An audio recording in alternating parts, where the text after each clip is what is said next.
Hi, I hope you've been having a good week. My week has been great. I've been watching Dr. Sadler from Fayetteville State University, his lectures on critical reasoning, and he went into some fallacies, some arguments, and kind of broke down how people argue and the pitfalls that they find themselves in, and for ways for us to combat that and find those in people's arguments. And this is what I've learned from it. The first fallacy I really enjoyed learning about was the two wrongs make a right fallacy. It might be a little self-explanatory, but it's basically under that first example, if someone else does X, then I can do X.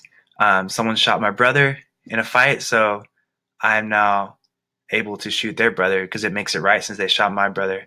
And that's an argument that people use to a smaller scale as well.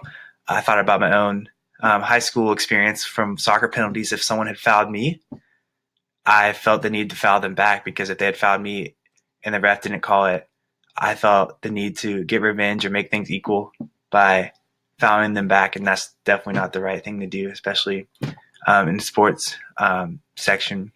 Criminals killing criminals. This has to do with prostitution, or that's what I thought of when I thought about this fallacy. Prostitutes get killed by drug lords and criminals a lot just because they're in that vulnerable situation, and law enforcement, they see that as a criminal killing a criminal. So the prostitute is breaking the law and the drug lord is breaking the law, and they just kind of see it as justice, which I don't think two criminals going into more crime. So a drug lord killing a prostitute, I don't think that should just be looked over just because the prostitute is in the wrong as well. I think that criminal has to be looked upon as responsible for that action, and that's where that fallacy comes into play there. And a more recent example for me in college, I had some friends that would claim that their professor misgraded their paper or test, and they felt the need to cheat on their next test to kind of make it even or gain those points back that the professor didn't give them at first, kind of taking education into their own hands, which I didn't agree with, and that's another fallacy that you can see when people argue things like that. A thought that came to mind for me was Bill Clinton and Donald Trump and their sexual histories. Bill Clinton, everyone knows the story of Bill Clinton and Monica Lewinsky in the Oval Office, and then Donald Trump has a lot of sexual allegations against him in the media all the time. And a lot of people, a lot of Trump supporters say that if Clinton was able to get away with some of his sexual encounters back then, that it's okay for Trump to get away with that, which for me, I personally didn't agree with because I think we need to hold our leaders to a higher standard.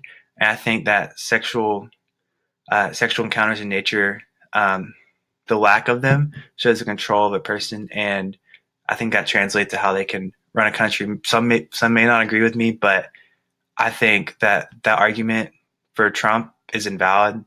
Just because Clinton was not the best character doesn't mean Trump can get away with not being the best character in that sexual sense. And that's a thought that popped into my head. The next fallacy I enjoy learning about was the ad hominem fallacy. And basically, you're attacking someone's character and kind of taking away attention from the actual argument and focusing on someone's character, someone's livelihood, or something like that. So that first example, this person can't have a logical argument because of X. They can't have a logical argument because they don't own stock and they can't have an argument about stock. Lack of skill.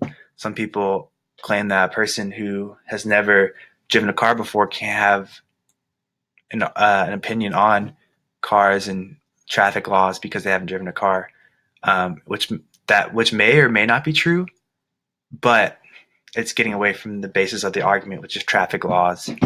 Also owing money. Some people don't think that people who owe money or who haven't paid their taxes should be arguing about economics and what's right and what's good and be making those decisions. But again, you're going away from the actual argument of economics and focusing on their character and their past actions.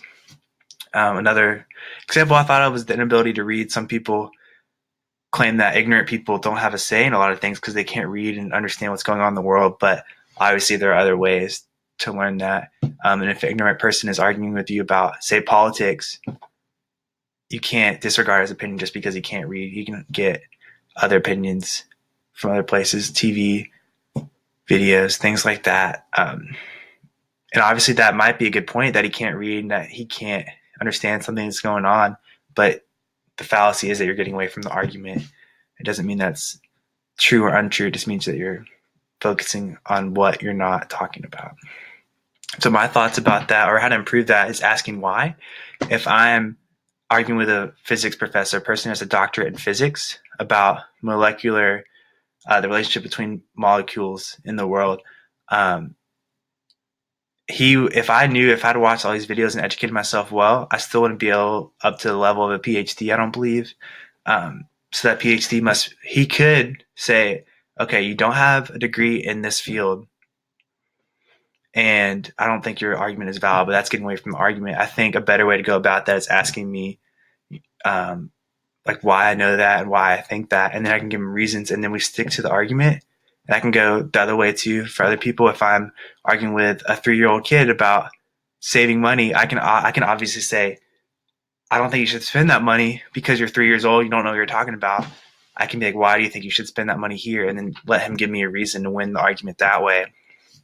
I also think credentials carry some weight. I don't think leaders of this country should have no credentials and no experience, obviously. But that should become evident along with other reasons when people argue. So if Hillary Clinton, who's been to one of the best schools in the nation, has been educated, and she's arguing against, say, a person who's just gotten out of high school, hasn't been educated at all, and they're talking about economics. Obviously, Hillary Clinton might know a little bit more just because she's been in that realm and she's led a few things. She's been Secretary of State. Whether you agree with her or not, she's had some experience and some thoughts on that, while the other person may not have that. But I think that should become evident when you're talking. So if I watch a debate between Hillary Clinton and this high schooler, and it ends, and I walk out of the auditorium and say, I agree with Hillary Clinton because of these reasons, this, and this. She knows a little bit more. I don't think I should lead with, she knows a lot more, so everything she says I'm just going to assume is correct. I think that's another fallacy in itself, but these are some ways I thought that would combat that fallacy, and I really enjoyed learning about this, and it gets you thinking, especially about your own arguments and even my own experience, like from soccer in college. Dr. Sadler does well in explaining this. Thank you.